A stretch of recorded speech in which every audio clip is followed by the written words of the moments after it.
Good morning!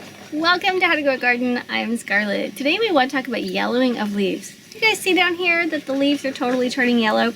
Now there's a few things you can note here. The first thing that's really important to say right at the very beginning of this video is do not freak out and don't worry. As your tomato plant grows, in the beginning it's going to be beautiful and bushy, similar to this, but as it grows, it's going to lose all of its leaves on the bottom. It's simply shedding what it doesn't need. Any leaf that's not going to get sun is going to be tossed away. Any leaf that is not needed because it's down at the bottom. This is also the plant's natural way of making sure it's got good circulation because it's removing the bottom leaves. Now that's the first thing, so don't forget if you've got yellow leaves, if it's on the bottom. If the leaves are turning yellow anywhere else, it could be a few things. First of all, make sure that your soil is nice and moist. Now I know that the leaves turning green is not part of the leaves turning yellow is not part of your soil being moist, but you always want to make sure that you're properly watering your tomatoes. If you forget to water your tomatoes, the whole thing is going to kind of fall over, start dying, and eventually turn yellow or brown. So when you're feeding your plants, you want to remember that plants need nitrogen, phosphorus, and potassium. These are the three main food ingredients, but they also need some other things. In our next video, we're going to talk about how I make my own homemade fertilizers using things like eggshells and bananas, tea and coffee grinds. My chicken's jumping around down there.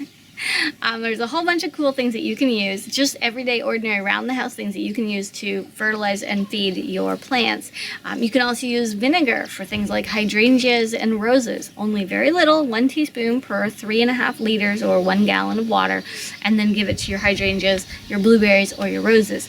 But in the next video, we're going to talk about how I make my own compost tea, and how I make my fertilizers. Thanks for watching. I'm Scarlett. Remember that the yellowing on the bottom of your tomatoes is not the end of the world. Just go ahead and break those off. Simple. Break them off, toss them away. The plant will produce new ones if it wants to. And the longer your plant lives, the more these bottom leaves are going to be discarded by the plant. So there's nothing to worry about there.